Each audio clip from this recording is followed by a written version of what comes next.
نحمدہ ونصلی علی رسولہ الکریم اما بعد فاعوذ باللہ من الشیطان الرجیم بسم اللہ الرحمن الرحیم۔ آج انشاءاللہ تعالی باذن اللہ ہم لفظ با لفظ ترجمہ القرآن کے سلسلے میں سورۃ البقرہ کی اگلی آیت کریمہ آیت نمبر 234 کے بارے میں جانیں گے۔ بسم اللہ الرحمن الرحیم۔ والذین یتوفون منکم، وا حرف اور الذین وہ لوگ جو یتوفون، وا فا یا حروف مادہ ہیں، یہ فعل مضارع مجہول ہے، جو فوت کر لیے جاتے ہیں یا فوت کیے جائیں یا وفات پا جائیں، منکم تم میں سے، وا اور یذرون، واو زال را حروف مادہ ہیں، وہ واو جو ہے نا وہ آپ کو اس میں نظر نہیں آ رہی، واو اور یا انہیں حروف علت کہا جاتا ہے۔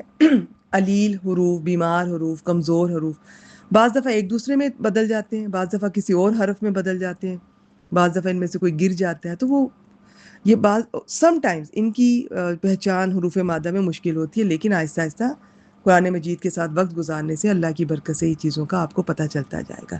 اس میں چھوڑنے کا معنی ہے، اور وہ چھوڑ جاتے ہیں۔ ازواجا، زوج کی جمع ہے، شوہر کے لیے بیوی، بیوی کے لیے شوہر زوج ہوتا ہے، یہاں مراد بیویاں، اور وہ چھوڑ جاتے ہیں بیویاں۔ اب انہیں کیا چاہیے، ان عورتوں کو، ان بیویوں کو، یتربصن، را با صاد حروف مادہ ہے، اس میں انتظار کرنا، روک کے رکھنا کے معنی ہے۔ اس میں جو آخر میں نون زبر والا نظر آ رہا ہے یہ مؤنث کا، جمع مؤنث غائب کا ہوتا ہے۔ میں نے اس کے بارے میں اس کورس میں زیادہ بات نہیں کی، اس کا استعمال بھی کم ہے، لیکن جہاں ہے میں نے پھر بھی اس پہ زیادہ بات نہیں کی کہ پہلے باقیوں کی پہچان کر لیں جن کا استعمال زیادہ ہے۔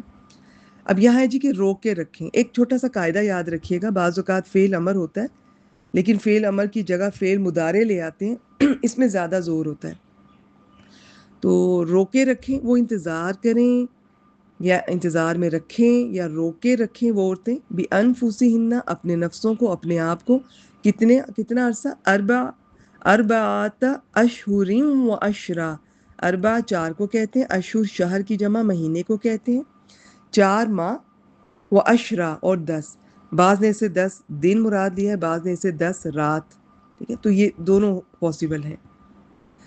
فَإِذَا پھر جب، بلغنا یہ وہی نون زبر والا، نون نسوہ بھی کہتے ہیں، جب وہ پہنچے، اجلہن اپنی مدت کو پہنچ جائیں، فلا جناح علیکم تو تم سب پر کوئی کسی قسم کا کوئی گناہ نہیں، یہ لائے نفی جنس ہے، فیما اس میں جو، فعلنا وہ کریں، فی انفسہن اپنی جانوں کے بارے میں، بالمعروف معروف طریقے سے، واللہ اور اللہ، بما اسے جو، تعملون تم عمل کرتے ہو، آخر میں واو نون، شروع میں تا علامت مضارع۔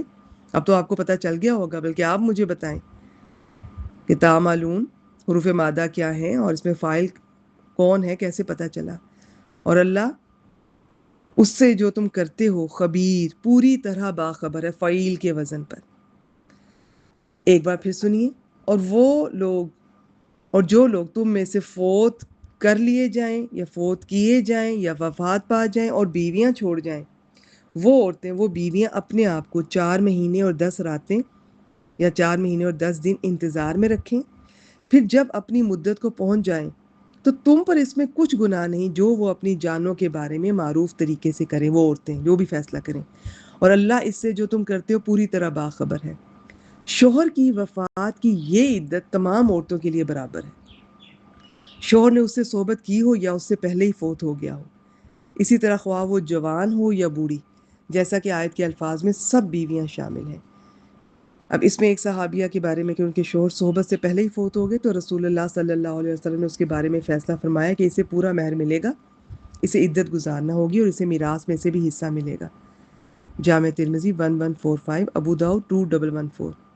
اس عدت میں ایک حکمت یہ ہے کہ معلوم ہو جائے کہ عورت کو حمل تو نہیں، اگر حمل ہو تو اس کی عدت حمل سے فارغ ہونا، ڈیلیوری، خواہ تھوڑی دیر میں فارغ ہو جائے، خواہ 8 ماہ 9 ماہ کے بعد، کیونکہ کیا حکم ہے، سورۃ طلاق آیت نمبر 4، اور جو حمل والی ہیں ان کی عدت طلاق سے ہو یا خاوند فوت ہونے سے یہ ہے کہ وہ اپنا حمل وضع کر دیں ڈلیوری تک۔ اس عدت کے دوران عورت کے لیے نکاح کرنا ہی حرام نہیں بلکہ سوگ منانا بھی ضروری ہے۔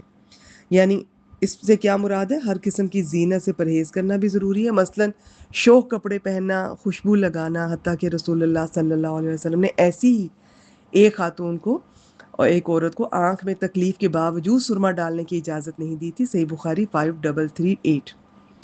عدت کے دوران اسے شوہر والے مکان سے دوسری جگہ منتقل ہونے کی بھی اجازت نہیں۔ ابو داؤد 2300، جامع ترمذی 1204۔